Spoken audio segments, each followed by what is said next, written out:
Hello, everybody. Welcome to the FMCG Guys podcast. I am Daniel Torres Dwyer.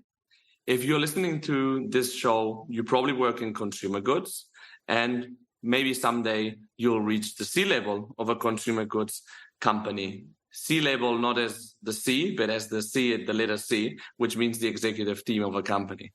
But what do you actually do at the top of a consumer goods company? The answer can be summarized in one key, which is to generate value. Right, Christina Nicolaou? Hi, Daniel. Yes, and I think it's actually quite challenging to find the right balance and figure out how do you really bring value when you're at the C-level. So it's a matter of creating that strategic vision on one hand and making sure that you're an inspiration to your organization as you lead them towards your future. But at the other side of things, you also need to be able to lift your sleeves up and actually get to work and understand down to which level of execution you need to be involved to make sure that operational excellence is there and they follow the path towards the achievement of the goals is actually followed. So today we'll be accompanied by Sahil Tesfu, who is the Chief Strategy Officer at Essity. She's actually the second guest from Essity on the show since Volker Zöller visited us 3 years ago, which is crazy to think about it, right at the beginning when I started the show. So do listen in to learn about her path from consulting to the C-level, how she approaches value generation across functions and across countries, and what everything that she's learned across the way has taught her about leadership.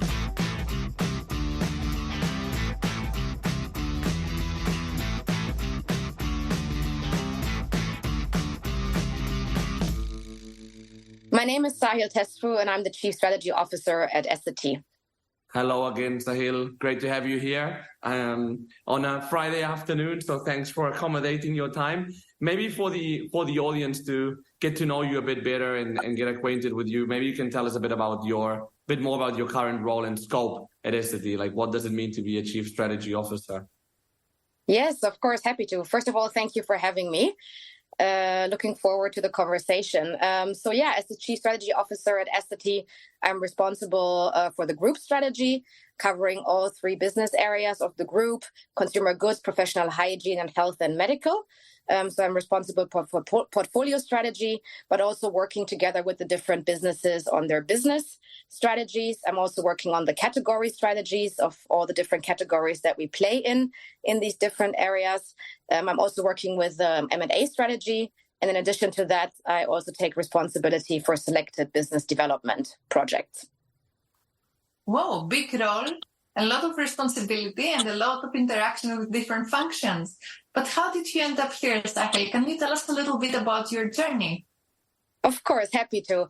So actually, before joining Essity for almost a decade, I worked as a consultant. I started off my career at Capgemini Consulting, based out of the Berlin office at the time. I did that for roughly 3 years. Then I interrupted that first role with an MBA that I did both in Spain and in the US. And after the MBA, actually what I didn't want to happen is what happened. I returned back to consulting. I joined McKinsey & Company at the time, and then worked at McKinsey & Company for pretty much exactly 8 years, lastly as a partner based out of the Munich office in Germany. Well, you got to do your MBA in quite a good city, which is Barcelona, right? So absolutely, best city in the world. Yeah. How did you enjoy it here, actually? Because we talked before, but I hadn't asked you about that. How was it? I enjoyed it a lot. It was a great experience. I did my MBA there at IESE, which was a great experience with people from all over the world joining that MBA program. So I'd say beyond very interesting classes, we also had a lot of opportunity to enjoy the city, the culture, the beach, and everything else that Barcelona has to offer. So it was a great time. And us Catalans as well are not too bad, right? Not at all. Could have been a lot worse. for sure. Could have been worse. We have our things, but we have good things as well. So I was going to ask you, so it's interesting, Sahil, in your career that you've been, as you said, both at Capgemini for 3 years and then in McKinsey. What you didn't say is that at McKinsey, you were actually there for 8 years and you reached partner, which is, I think, pretty remarkable, because sometimes you have people that change consultancies, but they're not there for that long in the second one. What was your experience in each one? Because they have very different approaches. Curious to know what you learned in each and how it prepared you for what you're doing now. Sure, happy to. So when I joined Capgemini, was obviously my first job. I joined Capgemini Consulting at the beginning of 2008, which was the year of when the financial crisis started.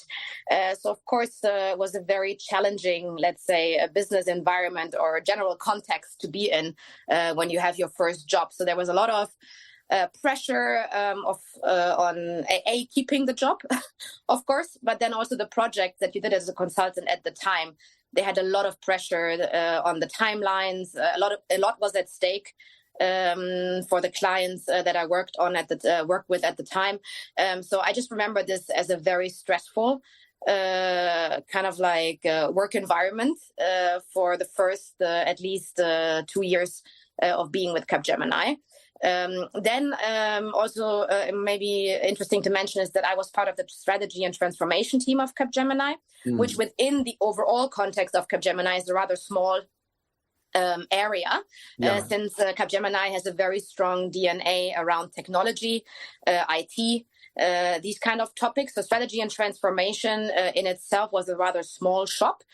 Which also came with advantages and disadvantages, because, of course, the scope of, let's say, work that I could do in that field maybe was a bit more limited than what I found later when switching to McKinsey. But on the other hand, it really prepared me very well for that job. So in that sense, it was a nice transition. And then being at McKinsey, I don't think I ever really had the idea to stay there for that long. I think everyone who stayed that long says that, but it is actually true. I think I wanted to do this for a couple of years and then just do something else, learn, grow, develop, and then take it as an opportunity to jump off into something new. But it stayed interesting enough for me to stay actually for the long time that I did stay. Mm-hmm. And at the end of the day, you found it interesting. So you stayed, and not only you stayed, but you really succeeded in McKinsey, and that's not something that everybody can do. So what would you say really contributed to your success there? What contributed to success? So I think first of all, I mean, consulting is a people business. So I think ultimately my success, I would say, is also the result of the success of many people, because ultimately it's teamwork. So depending on which role you're in, your project manager, your partner, you can only be as good as the teams are that you are working with. And of course, as you make progress through the organization, you also need to find people who give you a chance, so to say, to perform well. And I was lucky enough at each stage to always find also people at McKinsey that gave me a chance to also try out new things. Because one thing that I really did is I jumped industries and functions quite a bit. Because I always had this interest to see as much as possible, to learn as much as possible, and somewhat this urge for, let's say, a more generalist track at McKinsey. I didn't really want to dedicate to one industry, to one function, to one client, to one thing, which is not the most typical way to do it, especially as you become more senior. And then you really need people, to also trust you and to say, hey, we see something in what you did before, and we want to give you a chance now to try it in this new industry at this new client. I guess that's why in totality and in the end it worked out. Because I guess I was flexible and people were flexible. Yeah. And you were also curious, right? So you were trying new things. You had this, let's say, focus on learning mostly. So yes, for sure. Curiosity played a big role. I guess I always was curious, especially when, new topics came up, like, I don't know, like artificial intelligence or, whatever it was, like I was mostly interested in solving new problems. and a little bit less so interested in solving problems where you already had a framework or a defined approach that you needed to apply to the situation, which of course is interesting and fun to do when you learn to use the framework for the first time. But I guess I also have this tendency to maybe get bored quite quickly. So I just liked it. I was curious, but I also liked the challenge of doing something new, because it is also challenging, especially when you are more senior in consulting and you have a more senior role in a project, and suddenly you find yourself in a new industry, in a new client. You almost have to prove yourself again each time, right? So you need to also be courageous enough, I guess, to do that. Which lucky enough I was most of the times, not always, but most of the time I had the courage to do it, and I was never disappointed with the experience. And then you were off to new talents as you shifted from the consulting side to the industry side. So Exactly. How has this kind of transition been for you? How different was it, and how did you need to adapt your approach, if so? Yeah, of course. It's I think the key difference is you, as a consultant, you're a service provider. And with the service providing comes a certain mindset of how you carry yourself, how you approach a problem. And suddenly you're no longer the service provider, but you're actually part of a corporate, of one corporate institution. And you're so to say on the other side of the table. So I think to make that switch also, and not to behave like a consultant also towards the different stakeholders that I'm dealing with. I think that mindset shift was big, but at the same time, it's also what I enjoyed the most, to no longer be the service provider, because if you are a service provider, also a lot of challenges come with that, of course, in terms of expectation, availability, and all these kinds of things. So I think that was the first thing. I think then the other thing, of course, is the consulting sphere. Of course, there is hierarchies in terms of, let's say, seniority levels. Of course, a senior partner is more senior than a partner is more senior than a project manager, and all that is very well understood. But in terms of working together, the hierarchies are very flat. Whereas, in the corporate world, I think these hierarchies play out slightly differently in terms of, who do you have to have at the table when you take a certain decision? Can you jump a hierarchy, to get an information? Like, who do you need to copy? Who do you need to have at the table to really understand also a little bit how to play the playing field of different stakeholders on different hierarchy levels without stepping on anyone's toes, but at the same time keeping a certain speed also of getting stuff done. I think that also was very different. Then at the same time, also a lot of things were very similar. So if you're a consultant, I think of course you never, in a way, the one who takes a decision. You're preparing decisions, and you need to work through a lot of stakeholders in order to get to the good enough, not always the best, but I'd say at least the good enough decision as a result. And of course, that helped a lot, like having had to navigate different stakeholder landscapes, having switched and having seen many companies in very different geographies, of course, really helped them when joining a global company like Essity is, with all of these different business units that are quite distinct in the market environments that they operate in. You could argue even, internal culture might be slightly different depending on where you play, and like to be able to pick up on these nuances and to be quick to understand how an organization works, who to talk to, and making sure that everyone is on board with what you're doing. I think at the same time also it helped to have been in consulting before to find my way around this new organization. Yeah, absolutely. I think that Christina felt very identified when you talk about working within a company, and I felt very identified when you talked about being a service provider. No, I think because we were saying yes when you were saying one or the other. Indeed. You see your heads nodding, yeah. Yeah, I did. I was nodding my head as well. So, and I could notice you nodding it when I wasn't. So there you go. So now, Sahil, you're in a C-level position in a big corporation, and I know that it's all about value creation, basically. from a very high level because you're at the C-level and there's a lot of levels of, you can't go into every detail, but how do you create value from the C-level?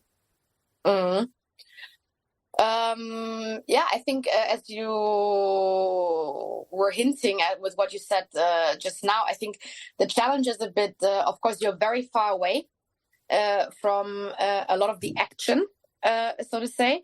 At the same time, you need to be close enough to the action in order to give guidance on what to do next. And I guess it's a little bit this ability to have the high level bird's eye view on a situation, at the same time also being able and willing to go into the machine room when it's needed in order to also be helpful to progress and to finding solutions to problems. And it's like, I guess, not just pointing at problems then. You need to find the problem quick, because you're going to see a lot of things, and you see a lot of things, and you got to pick and choose what are the problems that you're going to be pointing at. But it's not just about pointing at a problem, it's also then about being able to find the solution. And for that, typically at some point you might have to go into the machine room, but that's also a very thin line to walk, because you also don't want to micromanage just because there is an issue, so to say, because that's very also disturbing to colleagues and the ones working with you. So it's a thin line to walk, but you got to be able to walk it and to also to realize when you're overstepping and then to also retract again. I think the other thing in my role, particularly now, of course, is strategy is a little bit of a horizontal. Not a little bit. It is a horizontal function. So yes, you can of course formulate strategy on a group level, but ultimately, you're touching up on every function of the company. You touch every business, but we haven't talked about that, but you also touch every function. You got to understand HR good enough. You got to understand operations good enough. You got to understand finance good enough. So you have this horizontal view on pretty much every function. You have to kind of like pick and choose what is most important, to prioritize depending on the problem you're trying to solve. And I guess then the last thing I will say is, of course, now we talked a lot about issues and finding solutions to issues. And you do that, of course, because you're trying to kind of like minimize risk for the company, but at the same time you also got to point out opportunities. So it's not just about risk management and kind of like protecting the company. It's also about finding new opportunities and being as a chief strategy officer, of course, also forward looking, somewhat visionary in terms of what to do next, without of course disturbing then again the organization from the day to day. And that's again a very thin line to walk, because you got to be good in the day to day and the operational, especially as a stock market listed company. You got to perform and also deliver quarter on quarter, but at the same time you got to have that long term view. And I can have that long-term view by myself in the headquarters, but ultimately I need an organization to get behind that view. And when is the right time also, to redirect, to re-steer, to explore, to ideate versus the day-to-day, challenges that, of course, every organization is facing. And that's also a balance that I have to find in my role. And Sahil, you're talking about the long-term view, so thinking about what happens tomorrow and the day after.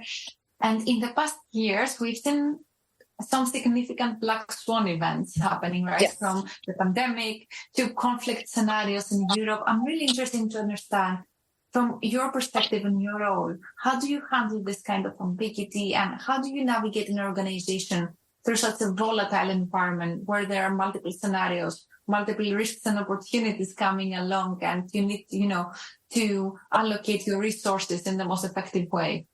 Yeah, it's a very good question. So I think also the last couple of years are a little bit unprecedented in terms of black swans events, as you stated.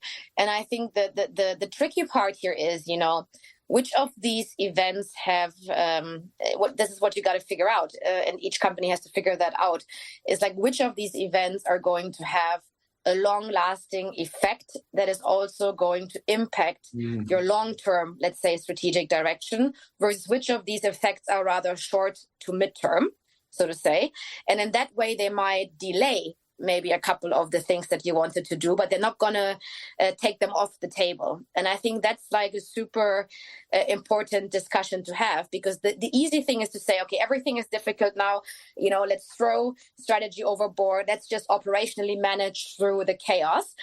And that is all good, because that we have to do anyways. We have to manage through the chaos, through the VUCA world, and we got to make sure that we still perform despite all of these challenges.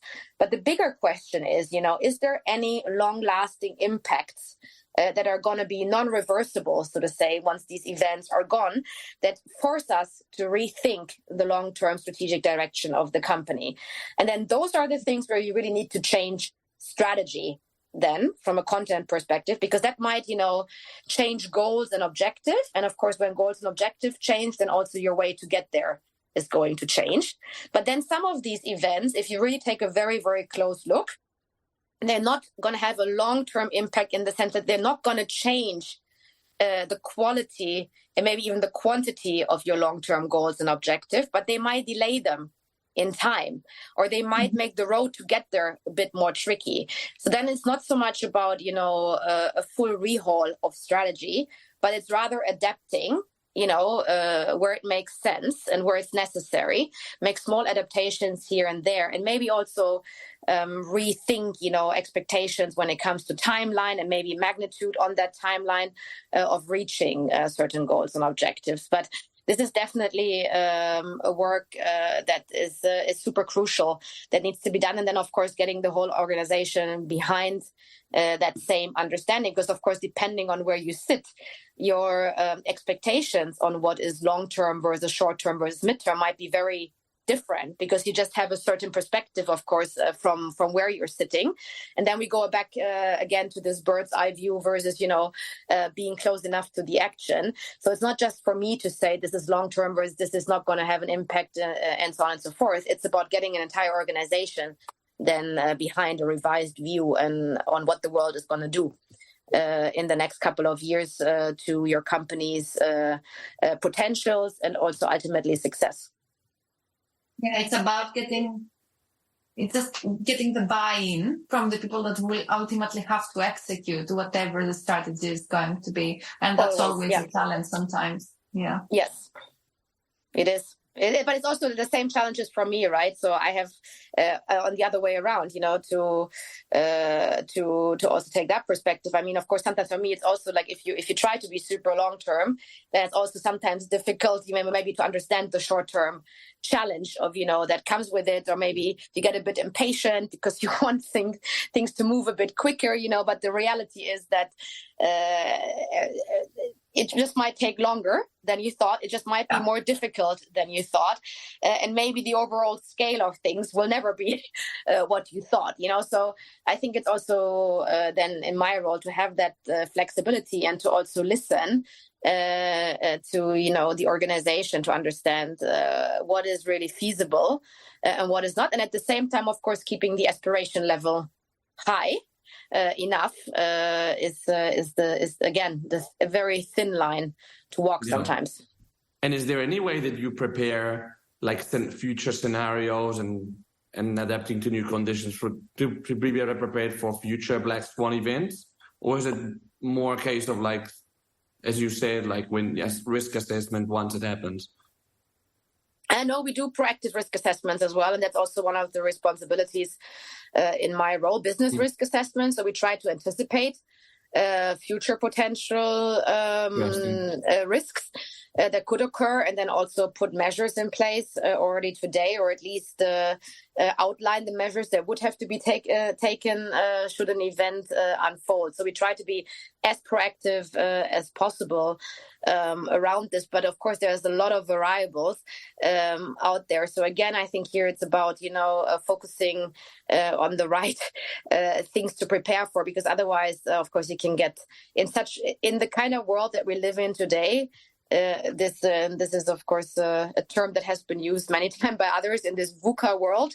You can, of course, also get quite lost in scenario planning because there's a lot of scenarios you can theoretically prepare for. So again, here, I think it's about being as pragmatic as possible while still being as precise as necessary, so to say, in terms of foresight. And I guess for all these scenarios and the risk assessments, there's a lot of data that's coming in and it's being used by strategy. And as we go through the past couple of years, we see that data pools are getting richer and richer, especially when you include in there all the first and third party data that's coming in through digital. And usually these things sit with different departments in a company, like marketing might have something, commercial might have something else. So as strategy, a horizontal function, how do you collaborate with the different departments in the company, and how do you make the best use of all this data to make the most informed decisions for the long run? Mm-hmm. Yeah, that's a very good question. So actually, there are some people in my team who work primarily with market insights and competitive intelligence on a group level.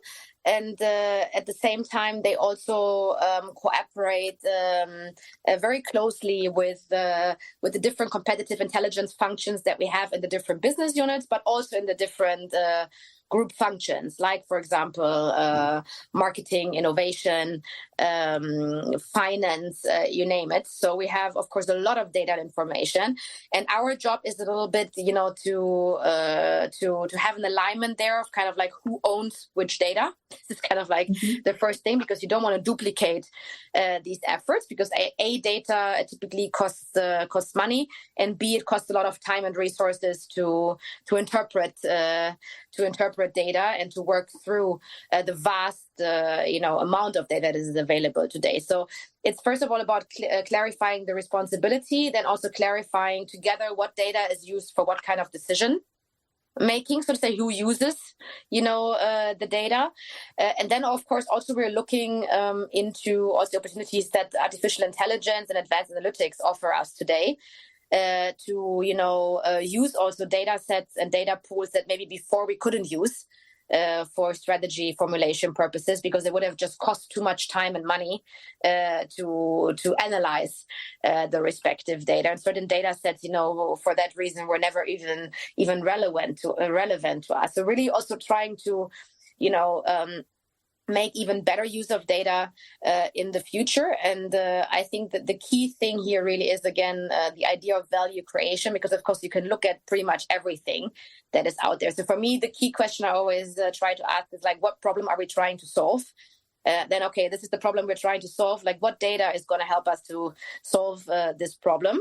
Then what's going to cost us to solve this problem? Is there alternatives, ways to solve the problem good enough without doing, all the analysis? And then, once you have answered through all of these questions, hopefully you can also then apply a rather pragmatic approach to this, because otherwise, in my experience at least, you might get lost in analysis paralysis, but you're not really coming to better decisions, and that's why I think you got to start with the problem, and you got to be also a bit creative beyond data of how you can potentially solve the problem at hand. But yes, it's a big topic, and also with all the developments that we see in advanced analytics and AI, like there's rather more questions coming our way of, how to do this even better in the future than less. So I'm quite excited to also see how the use of data is also going to change strategy formulation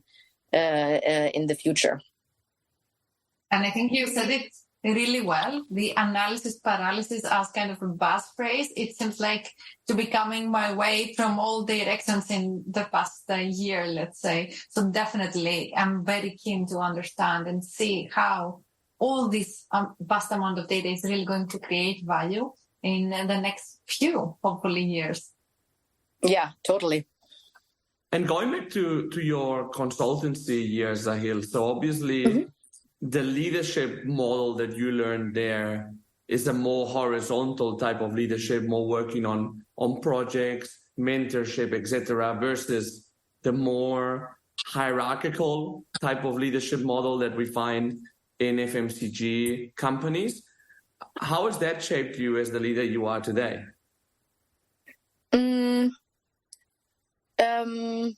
So I think maybe I should also say that I think, and I think I said it before, like that, of course,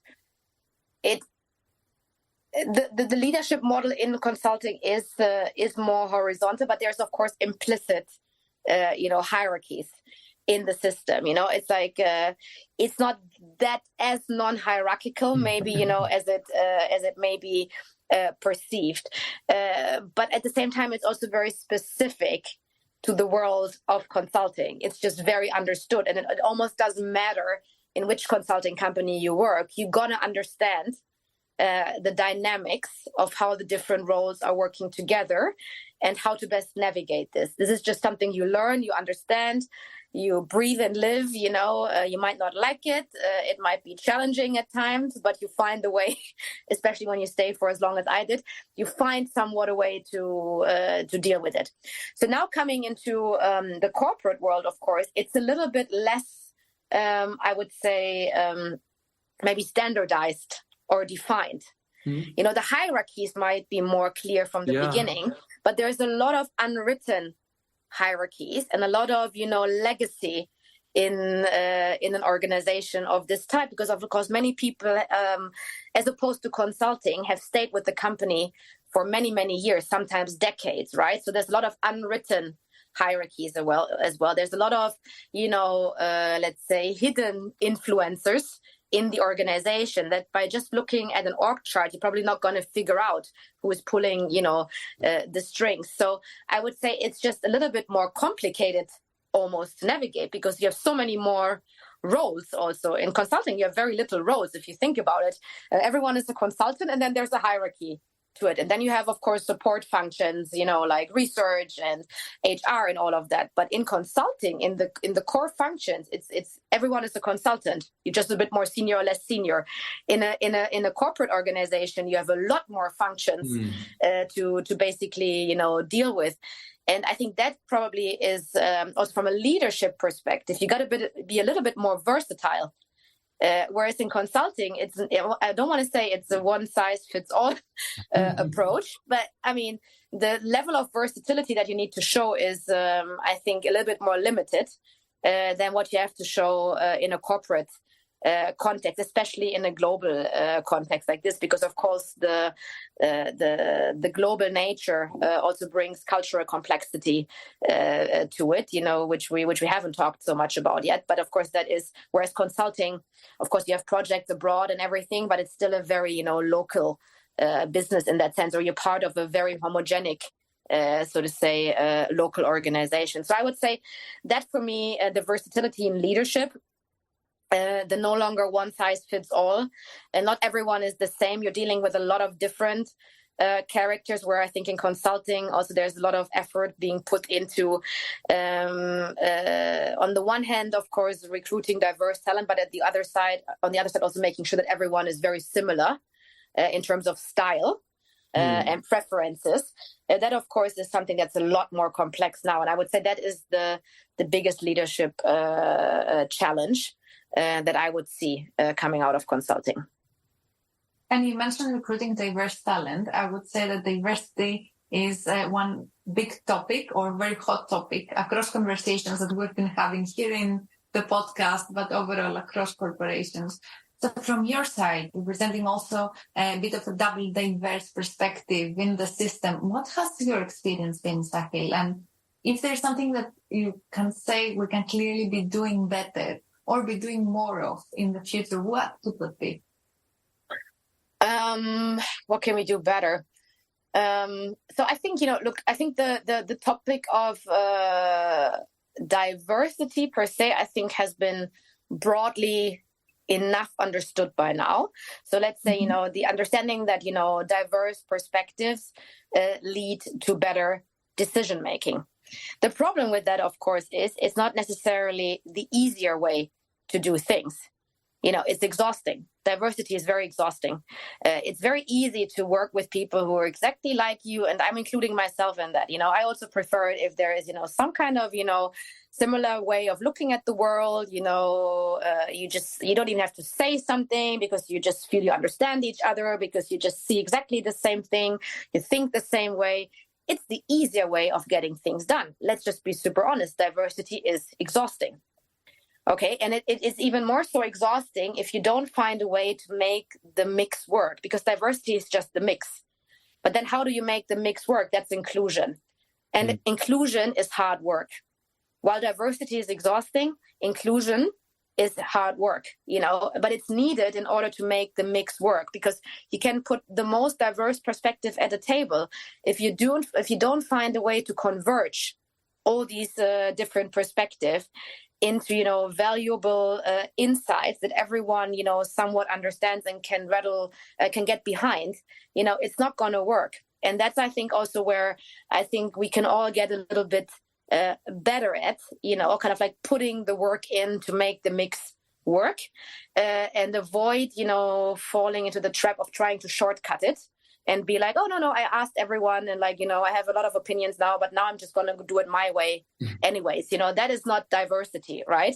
It's it means that you also need to reflect on your own viewpoints, on your own way of looking at the world and at things. And again, I'm including myself. I also find it exhausting. I think it's easier to do it if you're amongst your own, so to say, whatever that means for everyone. But I think here we can really get across the board better. Yeah, absolutely. No, and it is a challenge, because as you said, there's the diversity aspect, and then there's the inclusion aspect, it's challenging because also how do you marry that with having a solid company culture, right? It is a complicated alchemy, isn't it? It is. Absolutely. So Sahil, with all these experiences that you've had in your career, we've talked about your consulting career, your MBA, now at the C-level at Essity, with everything that you've learned until now, if you had to go back to yourself at the beginning of your career, which was actually not that long ago, actually 2008, with everything you've learned now, what type of advice would you give yourself? What's the one advice you would give yourself? Chill. I think that would be the one advice. I think there was a lot of eagerness, especially in the beginning, and I guess some of that eagerness also still is present today, to progress, to get things done, to make the next step, to be stressed about what's going to be next. It's just a lot of intensity, so to say, that came with these, let's say, with the first decade of the professional career. And looking back now, I think my advice really would be chill and also enjoy the ride. Because also looking back now, and I'm also fully aware that I'm not at the end of my life yet, looking back at, a 40-year career. But let's say just looking back at these, first more or less 15 years, I would say there were a lot of things, that were super exciting, super enjoyable, but this eagerness always kind of made me almost, not really enjoy the moment, but think of the next thrill. So to say, that I could create for myself. So overall guidance is chill, and it will all work out however it is supposed to work out in the end. And there is things you can influence, and things you probably even should influence, but there is others that you can't. And try to be less stressed about those.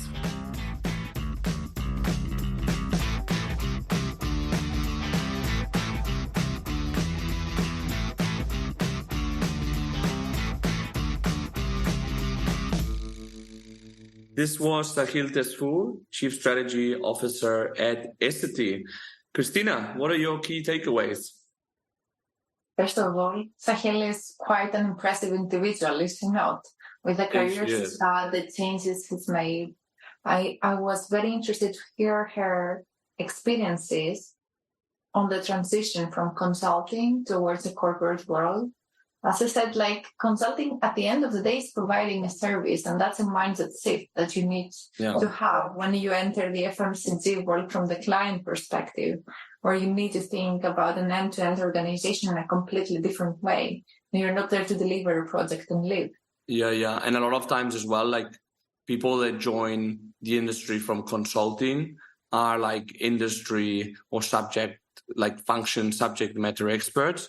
And in her case, she like intentionally decided to be a generalist, which kind of made her like the perfect person to stay in consulting. But she was able to make the movement and successfully into the industry. So kudos to her. It was her choice at the end of the day to be involved in different industries and different functions from the consulting point of view.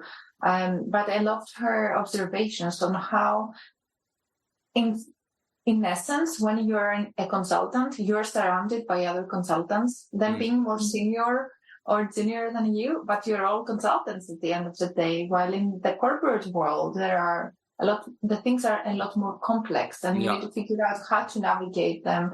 And I love, as you mentioned, that these are things that you cannot understand by looking at the organization chart. And that's where things get a bit more difficult. Yeah, no, I thought that was very interesting, because one of the conceptions of consulting is that since they're all consultants, there's not a clear hierarchy. But obviously, her vision of it after being in both sides is very different, right? So that was very interesting. What did you think of what she had to say about company strategy?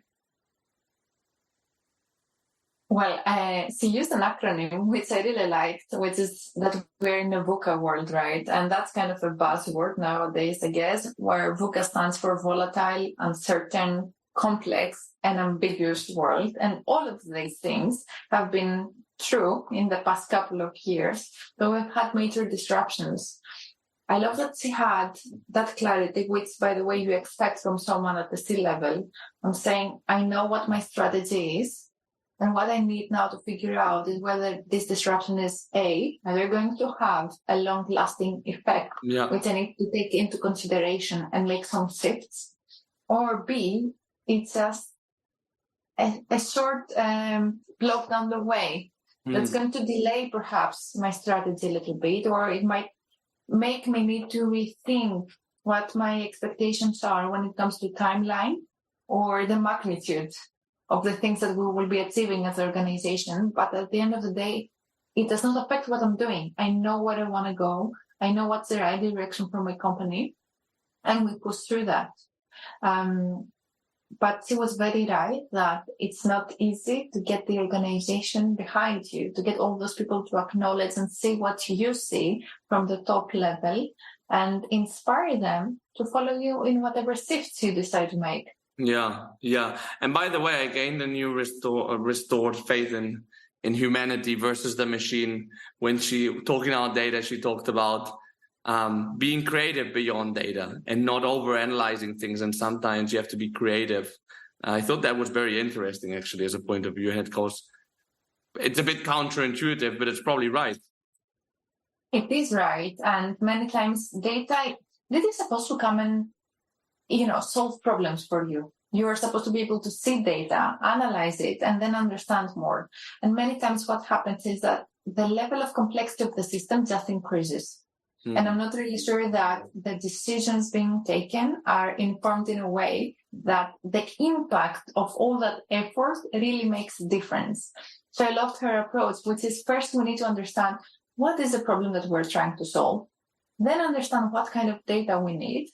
And then at the end of the day, how much is it going to cost us to be able to get that data all together, connect the dots, and be creative about it and use it in the best possible way.